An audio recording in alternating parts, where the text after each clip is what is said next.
임내송 찬양하시면서 성산교회 주일 예배 시작하도록 하겠습니다.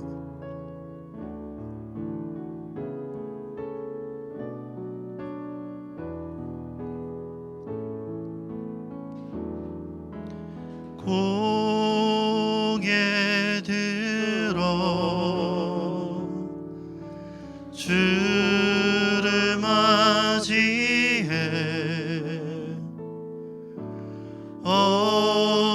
엎드리어 경배하며 찬양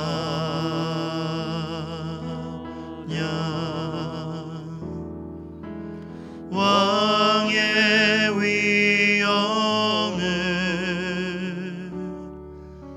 신령과 진정한 찬양으로 영광 돌려 만왕의 왕께 찬양으로 영광 돌려 만왕의 왕께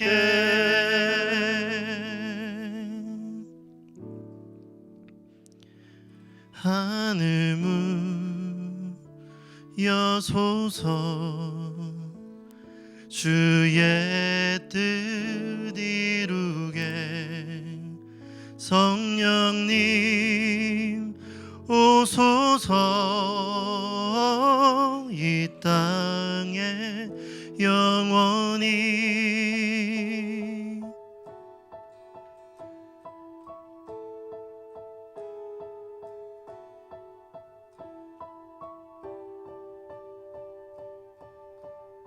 빈들의 마른 풀같이 빈들의 마른 풀같이 시들은 나의 영혼 주님의 허락한 성령 간절히 기다리네 가물어 메마른 땅에 단비를 내리시듯 성령의 단비를 부어 새 생명 주옵소서. 한 번 더 고백합니다. 빈들의 마른 풀같이 시들은 나의 영혼 주님의 허락한 성령 간절히 기다리네 가물어 메마른 땅에 단비를 내리시듯 성령의 단비를 부어 새 생명 주옵소서. 반가운 빗소리 들려 반가운 빗소리 들려 산천이 춤을 추네 봄비로 내리는 성령 내게도 주옵소서. 가물어 메마른 땅에 단비를 내리시듯 성령의 단비를 부어 새 생명 주옵소서. 하늘문 여소서 주의 뜻 이루게 성령님 오소서 이 땅에 영원히 철 따라 우로를 내려 철 따라 우로를 내려 조목이 무성하니 갈급한 내 심령 위에 성령을 부소서. 가물어 메마른 땅에 단비를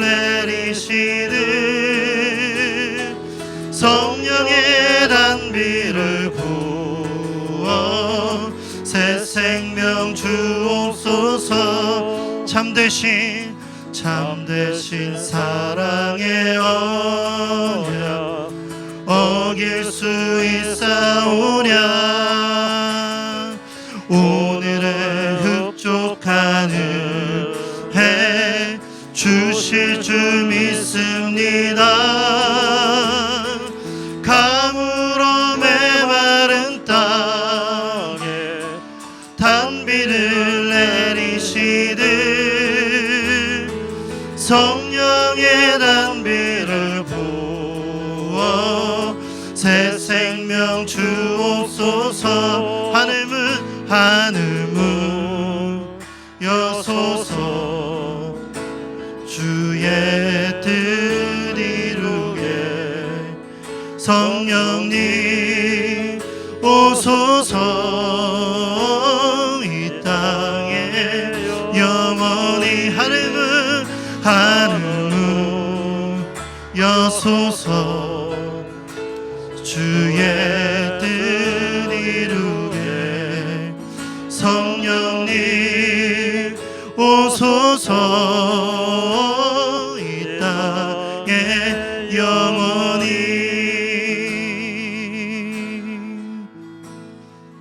가물어 메마른 땅에 단비를 내리시듯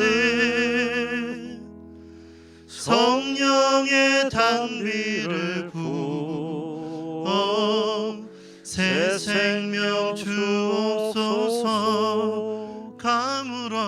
가물어 메마른 땅에 단비를 내리시듯 성령의 단비를 부어 새 생명 주옵소서.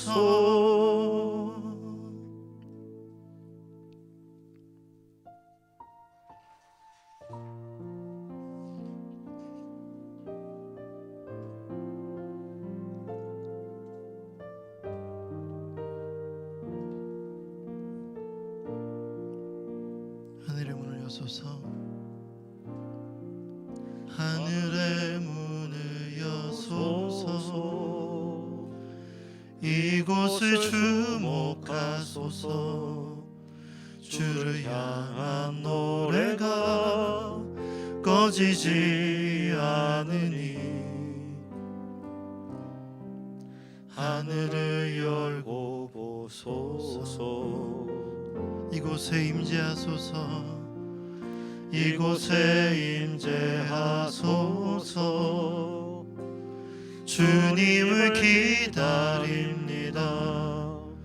기도의 향기가 하늘에 닿으니 주여 임재하여 주소서. 이곳에 오셔서 이곳에 앉으소서.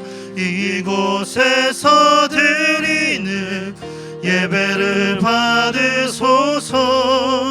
주님의 이름만이 오직 주의 이름만 이곳에 있습니다. 이곳에 오셔서 이곳에 앉으소서. 이곳에서 드리는 예배를 받으소서. 주님의 이름만이 오직 주의 이름만 이곳에 있습니다. 한 번 더 고백합니다. 하늘의 문을 여소서. 하늘의 문을 여소서. 이곳을 주목하소서. 주를 향한 노래가 꺼지지 않으니 하늘을 열고 보소서. 이곳에 임재하소서. 주님을 기다립니다. 기도의 향기가 하늘에 닿으니 주여 임재하여 주소서. 이곳에 오셔서 이곳에 앉으소서. 이곳에서 드리는 예배를 받으소서. 주님의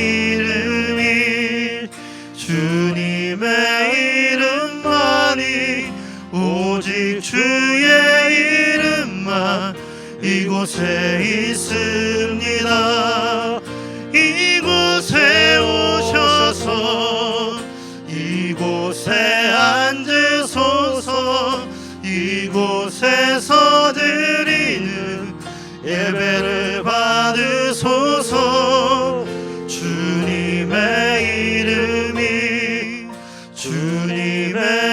이름만이 오직 주의 이름만 이곳에 있습니다. 주님의 이름만이 오직 주의 이름만 이곳에 있습니다.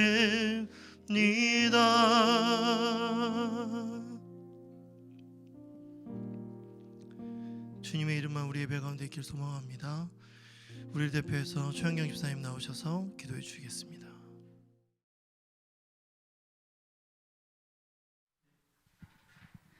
네, 함께 기도드리시겠습니다. 여호와는 은혜로우시며 의로우시며 우리 하나님은 긍휼이 많으시도다.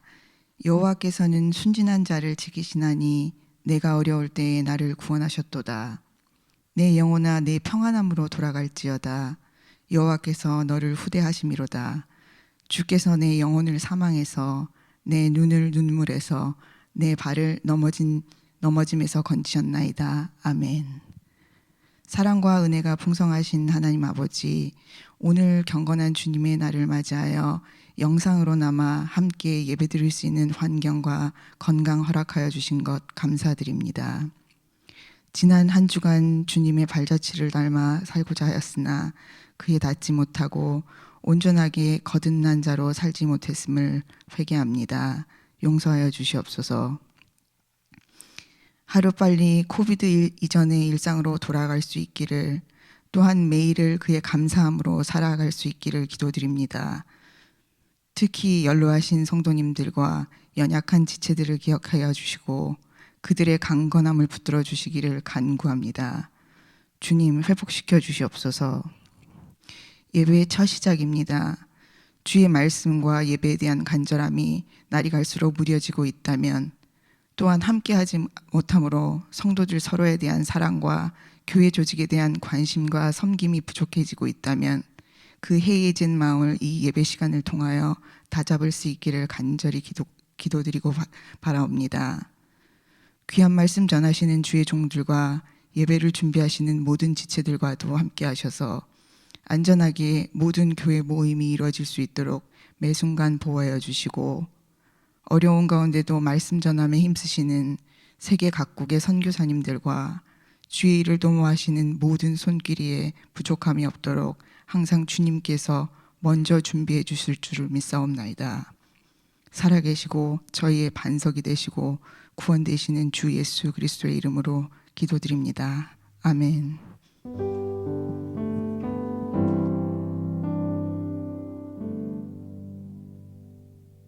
이 시간 하나님의 말씀을 보도록 하겠습니다. 하나님의 말씀은 누가복음 8장 4절에서 15절까지의 말씀입니다. 누가복음 8장 4절에서 15절까지의 말씀 제가 봉독하도록 하겠습니다. 각 동네 사람들이 예수께로 나와 큰 무리를 이루니 예수께서 비유로 말씀하시되 씨를 뿌리는 자가 그 씨를 뿌리러 나가서 뿌릴새 더러는 길가에 떨어짐에 밟히며 공중의 새들이 먹어버렸고 더러는 바위 위에 떨어짐에 싹이 났다가 습기가 없으므로 말랐고 더러는 가시덜기 속에 떨어짐에 가시가 함께 자라서 기운을 막았고 더러는 좋은 땅에 떨어짐에 나서 100배의 결실을 하였느니라. 이 말씀을 하시고 외치시되 들을 귀 있는 자는 들을지어다. 제자들이 이 비유의 뜻을 물으니 이르시되 하나님 나라의 비밀을 아는 것이 너희에게는 허락되었으나 다른 사람에게는 비유로 하나니 이는 그들로 보아도 보지 못하고 들어도 깨닫지 못하게 하려 함이라. 이 비유는 이러하니라. 씨는 하나님의 말씀이요 길가에 있다는 것은 말씀을 들은 자니 이에 마귀가 가서 그들이 믿어 구원을 얻지 못하게 하려고 말씀을 그 마음에서 빼앗는 것이요 바위에 있다는 것은 말씀을 들을 때에 기쁨으로 받으나 뿌리가 없어 잠깐 믿다가 시련을 당할 때에 배반하는 자요 가시떨기에 떨어졌다는 것은 말씀을 들은 자이나 지내는 중 이생의 염려와 재물과 향락의 기운이 막혀 온전히 결실하지 못하는 자요 좋은 땅에 있다는 것은 착하고 좋은 마음으로 말씀을 듣고 지키어 인내로 결실하는 자니라. 아멘. 사람들은 변화를 좋아할까요? 아니면 싫어할까요? 저의 경험에 비추어 본다면 사람은 천성적으로 변화를 싫어하는 것 같습니다. 전부 편하게 살고 싶은 마음들이 다 가지고 있기 때문입니다. 연예인들이 항상 화려하고 비싼 옷을 입고 돌아다니는 것처럼 보여도 정작 자신의 집에서는 어떤 옷을 입고 있을까요? 이제는 버려도 될 법한 낡고 오래된 옷을 입고는 집에서 생활하는 경우가 많이 있습니다. 왜 그럴까요? 그것을 입으면 뭔가 마음이 편안하기 때문입니다. 자기만의 컴포트 존이 있어서 그 속에 들어가면 그런 마음을 주는 것입니다. 이것은 옷을 입는 것에만 해당하지는 않죠. 일하는 방식에서도 혹은 자기만의 편한 장소나 사람들이 있습니다. 어디를 나가도 집밥을 먹어야 속이 편한 사람들이 있지 않습니까? 유행이 지났지만은 그래도 그 옷이 제일 편하다고 하면서 굳이 그 옷을 입는 사람들이 있고 이렇게 하면 훨씬 더 일을 쉽게 할 수 있는데도 그래서 그걸 제한해도 굳이 자기 방식대로 일을 해야 편하다고 고집하는 사람도 있습니다. 조용한 그 도서관을 놔두고 굳이 시끄러운 카페에 가야 공부가 더 잘 된다고 하는 여러분의 자녀들도 있지 않습니까? 그러므로 이런 자신만의 그 길들여진 고유한 영역을 사람들이 벗어나게 되면 어떻게 됩니까? 불편해합니다. 긴장해합니다. 그래서 변화를 거부하는 것입니다. 편안함에 길들여지면 변화는 불필요한 일로 여겨지고 거부 반응이 우리 안에서 일어나는 것입니다. 의료기기와 관련된 일을 하는 어떤 벤처 기업 사업가가 자신의 경험을 이야기하는 것을 보았습니다. 이 사람이 이야기를 하면서 학력이 높고 더 많이 배운 사람일수록 변화에 대한 거부감이 크다고 이야기합니다. 더 많이 배운 사람일수록 자기만의 주관이 뚜렷하고 자신이 남들보다 더 똑똑하다고 생각하기 때문에 이 본인의 생각과 다른 것을 인정하지 않는 이 자존심이, 이 자존감이 아주 강하다는 것입니다. 그러니 불확실하고 새로운 것은 시도하지 않더라는 것입니다. 그래서 그 중에 한 부류가 의사라고 이야기합니다. 그래서 새로운 의료기기를 제시하면 일단 거부 반응부터 일으키더라는 것입니다. 이 사람들을 설득하기 위해서 일부러 그것이 얼마나 좋은지 유명한 곳에 가서 실험도 하고 그 데이터를 보여주어야 그때서야 조금 마음을 돌이키더라는 것입니다. 여러분, 이런 일이 의사에게만 해당하겠습니까? 우리도 마찬가지입니다. 가끔 전도를 하다 보면 자신이 늙으면 예수님을 믿고 천국에 가겠다고 말씀하시는 분들이 있습니다. 늙어서 할 일 없을 때에 예수님을 믿겠다는 것입니다. 여러분, 정말 그렇게 될까요? 나이가 많으면 많을수록, 경험이 많으면 많을수록, 공부를 많이 하면 많이 할수록 하나님의 말씀대로 사는 것은 여러분 쉬운 일이 아니라 힘든 일이 됩니다. 자신의 지식과 경험의 잣대로 하나님의 말씀을 판단할 뿐만 아니라 이미 그렇게 사는 것이 오랫동안 배어 있기 때문에 그 속에서 하나님의 말씀을 믿고 살겠습니까? 시간이 지나면 지날수록 더 불편한 일이 됩니다. 그러므로 지금 믿을 수 없다면 나중에 믿는 것은 훨씬 더 어려운 일입니다.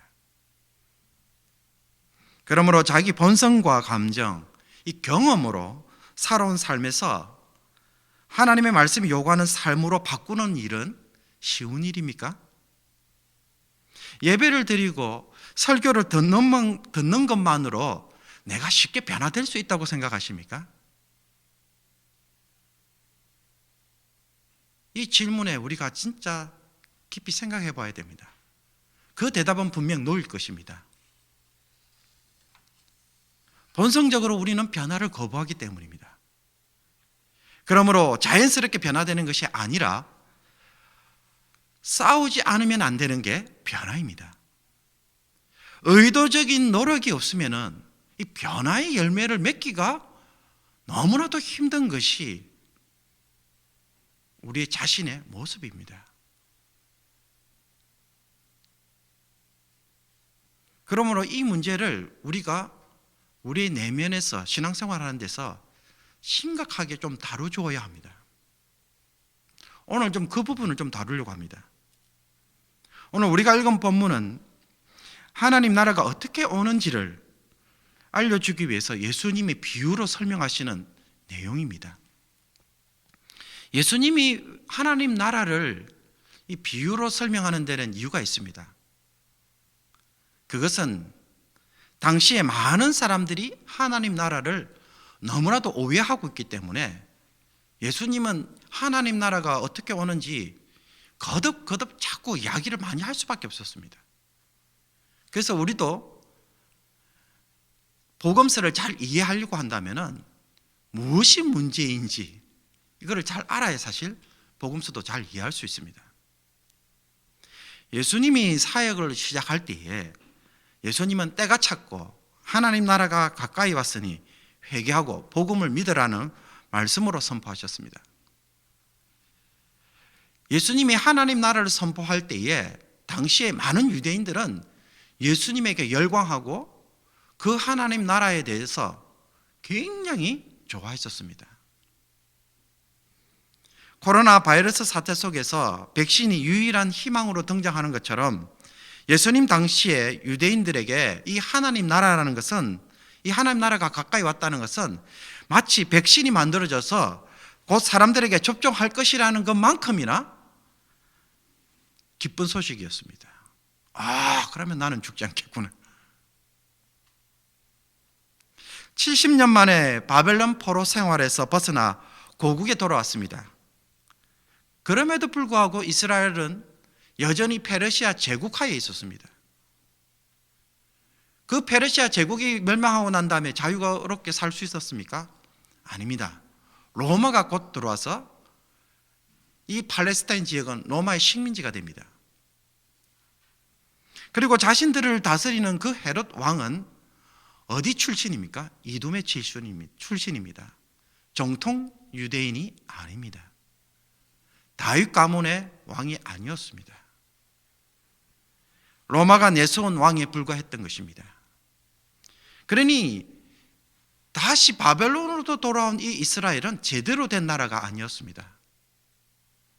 이런 유대인들에게 마지막 남아있는 희망이 있다고 한다면 그것은 구약의 약속대로 다윗의 자손이자 메시아가 와서 하나님을 대행하여서 이 악한 사람들과 이방인들을 다 몰아내고 이스라엘을 제대로 된 나라로 회복시키는 것이었습니다. 하나님이 자신들의 왕으로 오셔서 이 다스리는 나라가 되기를 간절히 기대했기 때문에 그들은 이 하나님 나라의 사상을, 이 하나님 나라를 대망하고 있었던 것입니다. 그래서 바리새인들은 이 나라가 오기 위해서는 어떻게? 율법을 제대로 지켜야 된다. 그래서 율법 회복 운동을 일으킨 사람들이 바리새인과 서기관들이에요. 그렇지만 또 한쪽에서는 하나님 나라는 정말 거룩하게 경건하게 살아가야만이 하나님 나라가 임할 수 있다고 해서 저 동굴에 들어가서 그 속에서 자기들끼리 집단을 이루어서 경건하게 살았던 사람들도 있었습니다.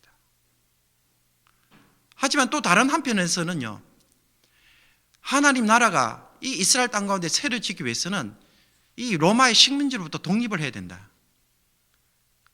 그렇게 하기 위해서는 무력도 행사할 수가 있다. 그래서 무력을 통하여서 이 나라를 다시 한번 일으켜보자고 운동하던 그런 사람들도 있었습니다. 예수님의 제자들은 어땠을까요? 예수님의 제자들도 유대인들과 별반 다르지 않았었습니다. 예수님이 하나님 나라에 대해서 이야기할 때에 적극적으로 반응을 보냈던 사람들은 누구입니까? 가룟 유다 혹은 열심당원이었던 시몬 같은 사람들이었습니다. 또 이 두 사람만 그랬느냐? 나머지 제자들도 마찬가지였습니다. 예수님이 예루살렘으로 올라갈 때에 예수님의 제자들 가운데에 일부는 누가 이런 말을 합니다. 당신의 나라가 임할 때에 한쪽에 또 한쪽에 우리가 앉게 해 주십시오.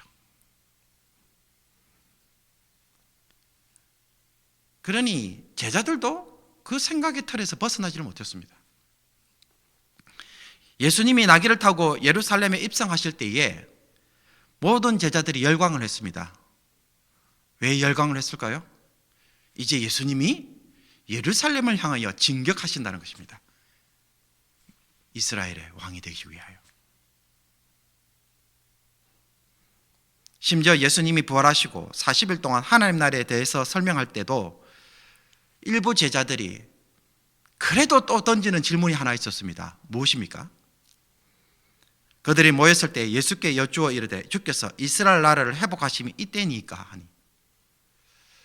하나님 나라에 대해서 40일 동안 예수님이 쭉 설명했어요. 그런데도 불구하고 이스라엘 이 제자들이 무엇에 또 관심이 있었습니까? 알겠습니다, 예수님. 예수님 말씀하신 하나님 나라 뭔지는 알겠는데 그러면은 이 이스라엘이라는 나라는 또 어떻게 되나요? 결국 어떻게 되나요? 이게 또 질문했던 거예요.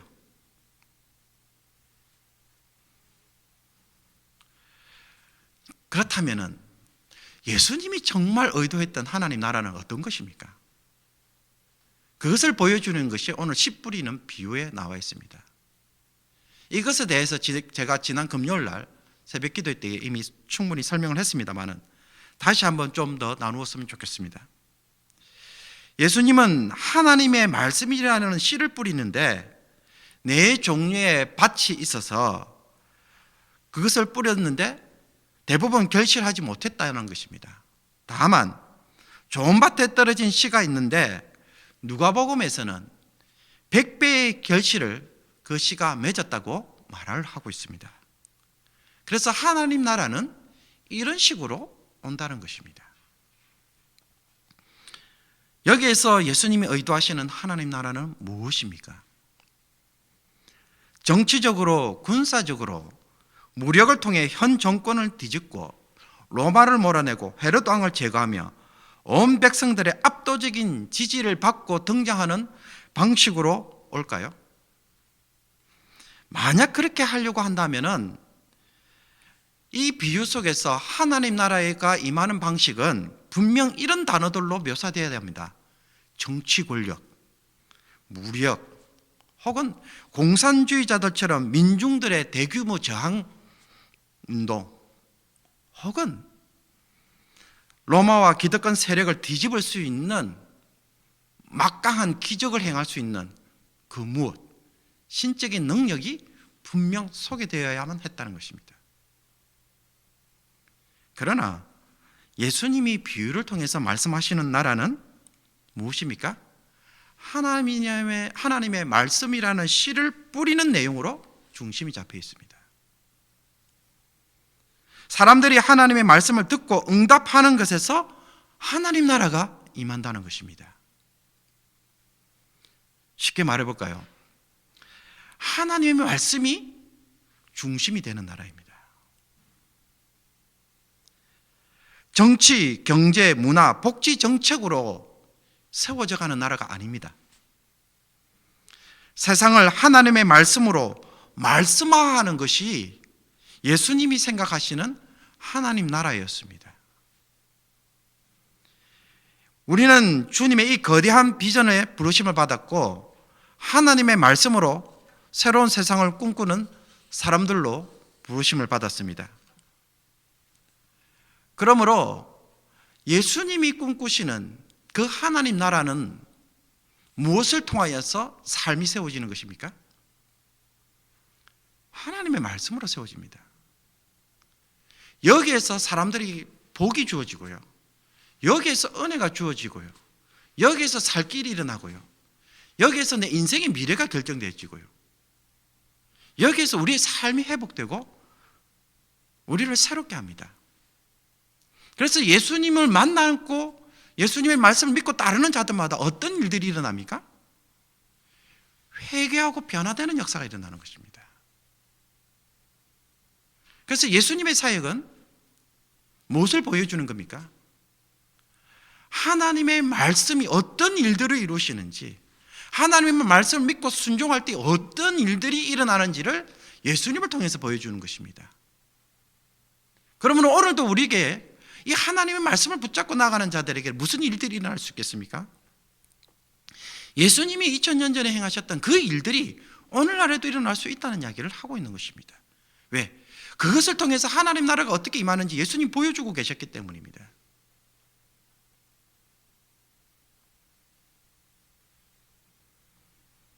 그러므로 그리스도인들에게는 이 말씀을 통해서 열매 맺는 삶이야말로 하나님 나라를 이 세상에 보여주고 하나님의 주권을 드러낼 수 있는 가장 막강한 도구로 우리에게 주어진 것입니다. 만약 하나님의 말씀이 중심이라고 한다면 여기에 대하여 저항하는 적들은 과연 누구겠습니까? 이스라엘을 현재 지배하는 로마 세력입니까? 이게 하나님의 말씀에 대한 적일까요? 아닙니다. 하나님의 말씀이 열매를 맺는 일에 강력하게 반대하는 것은요, 사탄이고요, 세상의 시련이고요, 인간의 내면을 다스리는 이생의 염려와 재물과 향락들입니다. 유대인들이 정말 싸워야 할 대상은 누구라고요? 로마 아닙니다. 사탄과 세상의 시련과 내면에 숨겨진 바로 이 죄악들입니다. 이것 때문에 예수님이 말씀의 씨를 뿌릴 때 어떤 현상이 일어나는 것입니까? 사람의 심령에 하나님의 말씀이 제대로 열매 맺지 못하는 일이 일어나는 것입니다. 그래서 하나님 나라가 임하지 못하도록 만드는 것입니다. 여러분, 이 일들 때문에 어떤 현상이 일어나느냐면요, 75%라는 실패의 확률을 경험합니다. 네 종류의 마음의 밭에 열매를 맺는 것은 딱 하나밖에 없기 때문입니다.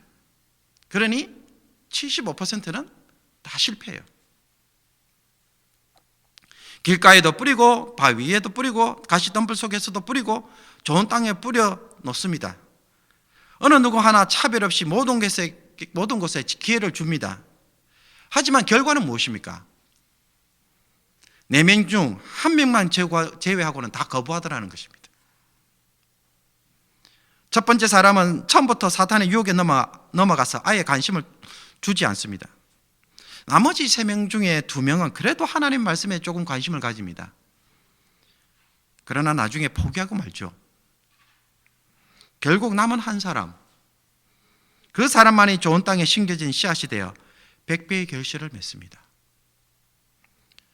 이 100배의 결실 때문에 3명이 아무런 열매를 맺지 못하였어도 3대 100입니다. 그러니 우리가 어려운 중에서도 소망을 품는 이유가 바로 여기에 있습니다. 이 100이라는 숫자가 3명을 커버하고도 남으니까 하나님 나라는 실패로 끝나지 않고 풍성한 열매로 그 끝을 맺게 될 것이라는 것을 예수님은 우리에게 알려주고 계십니다. 그렇다면 이 4종류의 마음의 밭에서 열매 맺지 못하는 이 밭의 주인공은 누구라고 생각하십니까? 오늘 우리가 깊이 생각해야 될 부분은 바로 이것입니다. 여러분, 우리들 대부분은 이미 서론에서 언급한 것처럼 본성적으로 변화를 거부합니다. 안락한 삶의 방식에서 잘 나오려고 하지 않습니다.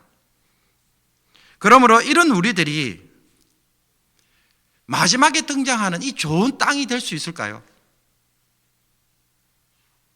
확률적으로 어디에 더 가깝습니까? 열매 맺지 못한 3종류의 밭에 우리가 들어갈 확률이 엄청나게 높습니다. 우리가 이것을 보아야 합니다. 우리가 우리 처지를 냉정하게 살펴보면요, 한 사람을 제외하고는 나머지는 모두 하나님의 말씀에 거부 반응을 가지고 산다는 것입니다. 하나님의 말씀을 통한 변화를 거부하는 것입니다. 이것이 기독교가 직면한 현실이고 또 교회 안에서도 일어나는 현상이며, 교회 다닌다고 해서 모든 사람들이 좋은 땅을 소유한 심령들이 아니라는 이야기입니다.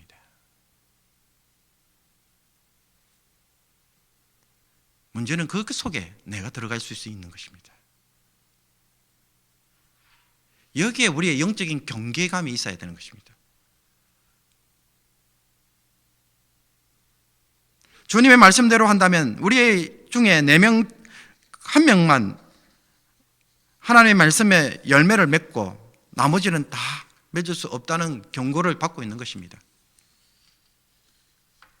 이것은 우리 모두에게 심각한 도전입니다. 100배의 결실을 맺는 씨앗에 큰 위로도 있지만 모두가 다 열매 맺는 그리스도인은 되지 않을 수 있다는 경고도 들어있는 것입니다. 그러니 이 마음의 적들을 다루지 않는 이들은 모두 이 세 개의 밭에 해당하는 심령이 될 수가 있는 것입니다. 그런데도 우리가 변화되기를 거부하고 있다면 어떻게 되겠습니까? 그러므로 잘 보십시오.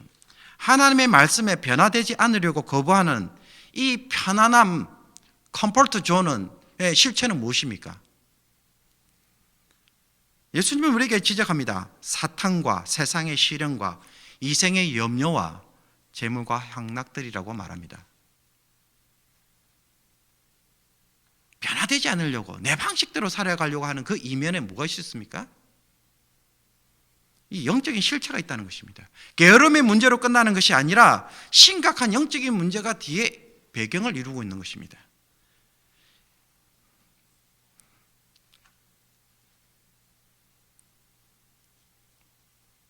이스라엘 백성들은 하나님의 말씀을 따라 순종하지 않으려고 했었습니다. 다른 말로 하면 변화되지 않으려고 했습니다. 그 문제를 성경은 뭐라고 다루고 있습니까? 불순종의 마음으로 다룹니다.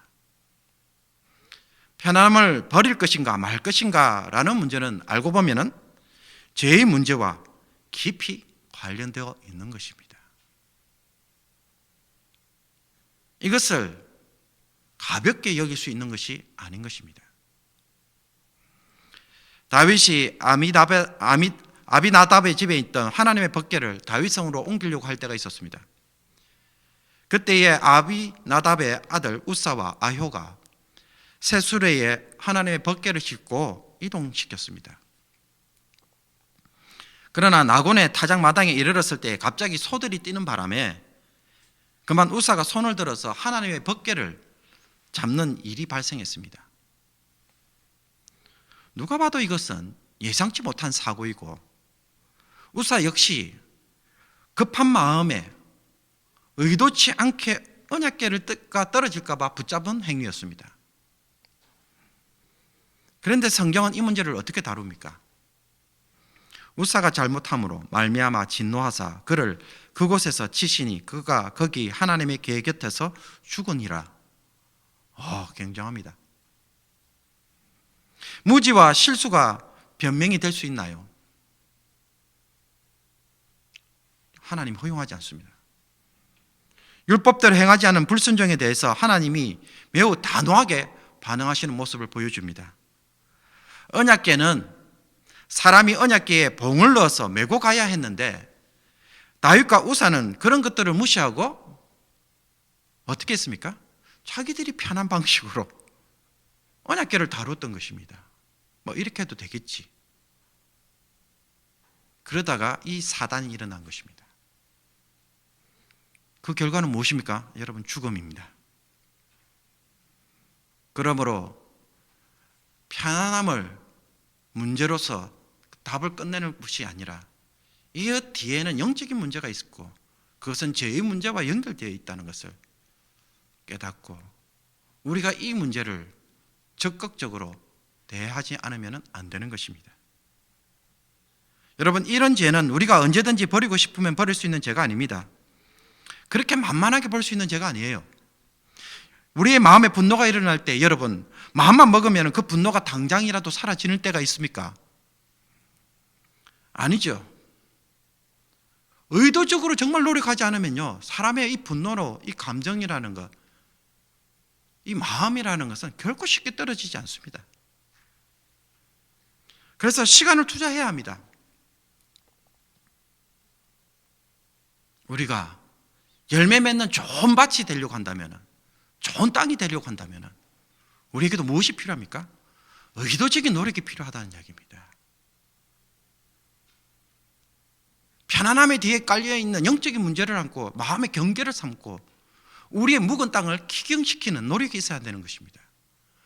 호세아서 10장 12절에 보면 너희 묵은 땅을 기경하라. 지금이 곧 여호와를 찾을 때이니 마침내 여호와께서 오사 공의를 비처럼 내리시리라. 여러분, 묵은 땅을 어떤 땅입니까? 꽃갱이질을 하면요 팅팅 튕기는 땅입니다. 단단한 땅입니다. 이 단단한 땅에 씨앗을 뿌리면 어떻게 됩니까? 뿌리를 못 내립니다. 비가 내리면 어떻게 됩니까? 비도 다 흘러가 버립니다. 그러므로 이 땅을 경작하려고 한다면, 이게 열매를 맺으려고 한다면요 꽃갱이로 파고 흙덩이를 부셔야 합니다. 이런 작업들이 그리스도인들에게 있어야 됩니다. 시간과 땀을 흘리며 꽃갱이로 파고 부셔뜨리면 안 되는 것입니다. 어떤 사람은 그 단단함이 심히 커서 얼마나 파야 씨앗이 뿌리를 내릴 수 있을지 모를 정도로 굳어 있는 사람들이 있습니다. 여러분, 그 일을 삶의 고난으로 인하여서 행하지 않기를 바랍니다. 지금이라도 매일 조금씩 땀을 흘리면서 마음의 그 작은 수고를 통하여서 열매 맺을 수 있도록 우리의 심령을 하나님의 말씀을 듣고 지키고 인내함으로써 맺을 수 있도록 우리의 마음을 하나님 앞에서 드리려고 노력하는 성도가 되었으면 좋겠습니다. 예수님도 당대의 유대인들이 잘못 가지고 있었던 하나님의 나라에 대하여 어떻게 사역하셨습니까? 정말 강팍한 이 이스라엘 백성들, 말씀을 전해도 제대로 깨닫지 못한 이 사람들을 향하여 홀로 대항하며 싸우셨습니다. 예수님이 하나님 나라에 대해서 설명하셨을 때에 제대로 이해하는 사람들이 있었습니까? 수없이 증거해도 가까이 있던 제자들조차 오해하고 있던 상황입니다. 그런데도 예수님은 이것 때문에 3년 동안 끊임없이 말씀을 전하셨습니다. 심지어 이 일로 인하여 십자가의 죽음의 자리까지 나아가는 고통의 시간도 경험하셨습니다. 사람들이 모르니까 예수님 어떻게 해요? 죽여버리는 거잖아요. 하나님 말씀을 잘 안다고 하는 바리새인과 서기관들, 자기들의 신앙과 맞지 않으니까 예수님을 십자가로 넘기는 일에 동조한 것입니다. 그러나 12명의 사도와 그를 중심으로 하는 제자들이 모였을 때에 세상은 달라졌습니다. 제자들을 통해 당대까지 로마까지 복음이 전파되는 역사가 일어난 것입니다. 여러분, 우리도 좋은 땅에 대해서 이런 일들이 일어났으면 참 좋겠습니다. 우리의 마음을 그냥 버려두지 않기를 바랍니다. 75% 모두가 빠질 수 있는 높은 확률을 가지고 있는 저와 여러분입니다. 마음에 긴장하지 않고, 마음에 스스로 채찍질하지 않고, 마음의 의도적인 노력을 하지 않는다면 우리는 결코 좋은 땅이 될 수가 없는 것입니다. 다시 한번 우리의 마음속에 좋은 땅에 뿌려진 씨앗이 되어서 이 캐나다에 내가 한번 뿌렸으면 좋겠다.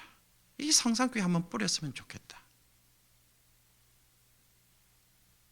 그래서 이 4개의 씨앗 중에 좋은 땅에 뿌려진 씨앗, 그것이 저와 여러분이 되시기를 주님의 이름으로 축복합니다.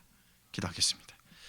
살아계신 하나님 아버지, 또 한 주간을 정신없이 살았지만은 말씀으로 우리를 경계하시고 도전하여 주심을 감사합니다.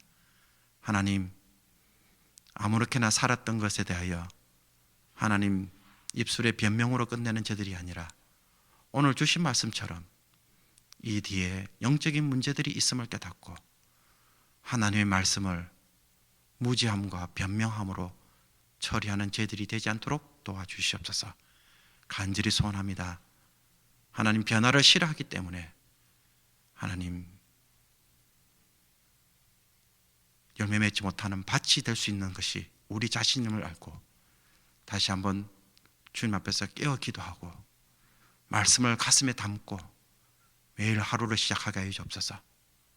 무엇보다도 1년 10독 성경 듣기와 읽기를 할 때에 하나님, 할 수 없다가 아니라 하는 데까지 최선을 다함으로써 하나님의 말씀을 통하여 역사가 일어나고 말씀 속에서 길이 열려지고 말씀 속에서 환경이 달라지고 말씀 속에서 내 인생이 달라지고 내 자녀가 달라지고 하나님의 역사가 일어나는 것을 보고자, 그 나라가 우리 가운데 임하는 것을 보고자 다시 한번 마음에 품는 귀한 성도들 되게 하여 주셔서 이 고난의 때에 하나님의 역사를 이루는 귀한 주의 백성들 되게 하여 주옵시고 하나님의 은혜를 누리게 하여 주옵소서. 우리 주 예수 그리스도의 이름으로 기도하옵나이다. 아멘. 말씀을 생각하며 찬송가 200장 달고 오묘한 그 말씀 부르시도록 하겠습니다.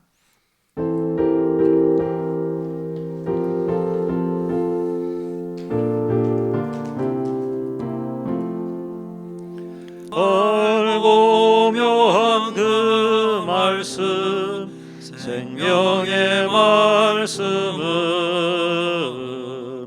귀한 그 말씀 진실로 생명의 말씀이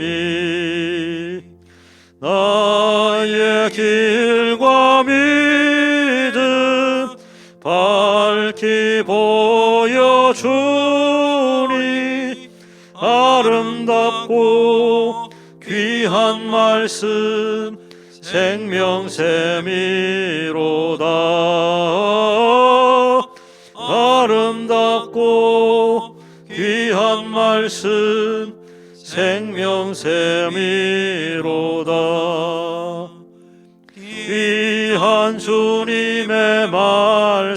말씀은 내 노래 되도다. 모든 사람을 살리는 생명의 말씀은 값도 없이 받아 생명길을 가니 아름답고 귀한 말씀 생명샘이로다. 아름답고 귀한 말씀 생명샘이로다. 널리 울리어 퍼지는 생명의 말씀은 마음의 용서와 평안을 골고루 주나니 다만 예수 말씀 듣고 복을 받네. 아름답고 귀한 말씀 생명샘이로다.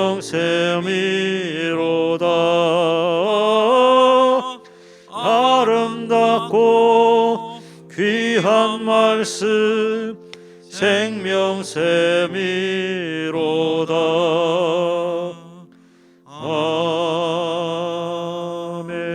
아멘. 이 시간 헌금을 위하여 기도하도록 하겠습니다. 하나님 아버지, 한 주간 또 살아가는 가운데에 우리 하나님께서 자기 백성들을 돌보시는 것을 경험하게 하심을 감사합니다. 하나님이 어떠한 행편 속에서도 돌봐주시는 것을 모든 성도들이 은혜 가운데 체험할 수 있도록 긍휼도 베풀어 주시옵소서. 그러나 무엇보다도 오늘 주신 말씀처럼 하나님의 말씀을 통하여서 막힌 것도 풀리고 묶인 것은 풀어지는 거룩한 역사들을 보게 하여 주셔서 하나님 때문에 넉넉히 살아갈 수 있는 자신감을 가질 수 있는 성도들 되게 하여 주옵소서. 하나님의 말씀이 우리의 인생을 세우고 길을 열어주는 것을 우리가 고백함으로 아버지 하나님, 세상에 염려하는 자들이 더 이상 되지 않게 하여 주시고 무릎 꿇고 기도하며 말씀 가운데 살아갈 때마다 하나님께서 도울 자들을 붙여주시고 환경의 문을 열어주시는 놀라운 일도 일어나게 하옵소서.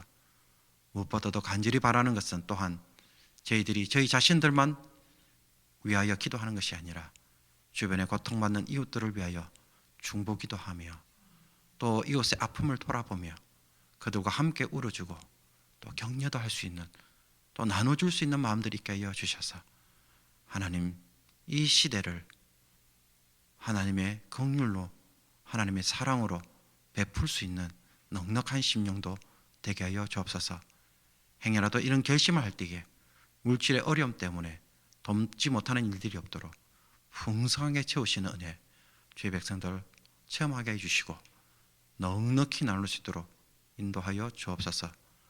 흩어진 모든 주의 백성들을 어린아이로부터 어르신들까지 한결같이 보호하여 주시옵시고 코로나 바이러스로 인하여 어려움에 빠지거나 죽는 일이 없도록 우리 하나님께서 특별하게 한번 사랑하여 주시옵시며 또 이 모든 사태를 극복할 때까지 하나님 은혜 중에 붙잡아 주옵소서. 주님 간절히 소원합니다. 다시 한번 모여서 마음껏 찬양하고 마음껏 기대할 수 있는 날을 저희들 가운데에 속히 허락하여 주시옵소서. 하나님 뜨거운 마음으로 주님의 부르실 주님의 이름을 부를 그날 저희들 가운데 허락해 주시기를 간절히 소원하오니 주의 백성들의 부르짖는 기도에 속히 응답하여 주옵소서. 이 모든 것 우리 주 예수 그리스도의 이름으로 기도하옵나이다. 아멘. 우리를 위하여 십자가에서 못 박혀 죽으신 우리 주 예수 그리스도의 은혜와 하나님 아버지의 말로 닿을 수 없는 사랑과 성령의 감동 감화 교통하심이 백배의 결실을 맺는 좋은 땅이 되어져서 이것으로 하나님 나라를 이 땅 가운데에 세우며 자신의 삶을 통하여 하나님의 영광을 돌리기를 소원하는 모든 죄 백성들 머리 위에 이제부터 영원토록 함께 있을지어다. 아멘.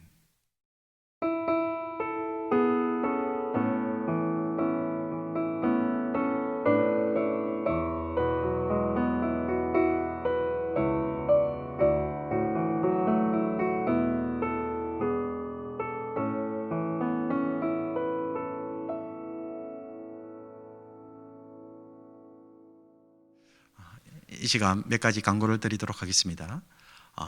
오늘도 예배에 참석하신 모든 분들께 감사드리고요. 오늘 저녁 7시 반에 우리 목장 리더들 함께 모여서 2021년도 목장을 또 어떻게 이루어가야 될지 서로 이야기도 나누고 교제하는 시간을 가지기를 원합니다. 마음이 바쁘시겠지만은 시간을 좀 내어주셔서 다시 우리 성산교회를 회복시키는 일에 우리 목장 리더들이 귀하게 사용되었으면 좋겠습니다. 또 여러분들이 그런 일을 잘 하실 수 있도록 또 저도 여러분을 위해서 헌신적으로 기도하고 있으니 여러분들 이 일에 같이 함께 잘 의논하는 시간이 되었으면 좋겠습니다. 그리고 헌금 영수증은 6월 달에 배포가 될 예정입니다. 그러므로 여러분도 필요하신 분들이 있으신다고 한다면 2월까지 기다려 주시면 좋겠습니다. 그리고 계속해서 우리가 성경 읽기 하고 있는데 여러분 목장에서도 이제 서로 격려해 주셔서 이 1년 10독을 다한 목장들에게는 또 상품을 드리도록 준비하고 있습니다. 그러므로 여러분 목원들끼리 잘 격려해 주셔서 목장에서도 이 일로 인하여서 서로 격려하고 말씀을 통한 변화와 은혜 역사들이 많이 일어났으면 좋겠습니다. 우리 목장 리더들이 이 일에 다시 한번 협력해 주시기를 간절히 부탁드립니다. 네, 광고 이상으로 마치도록 하겠습니다. 남은 주간에도 주 안에서 믿음으로 승리하는 복된 주일이 주간이 되시기를 주님의 이름으로 축복합니다.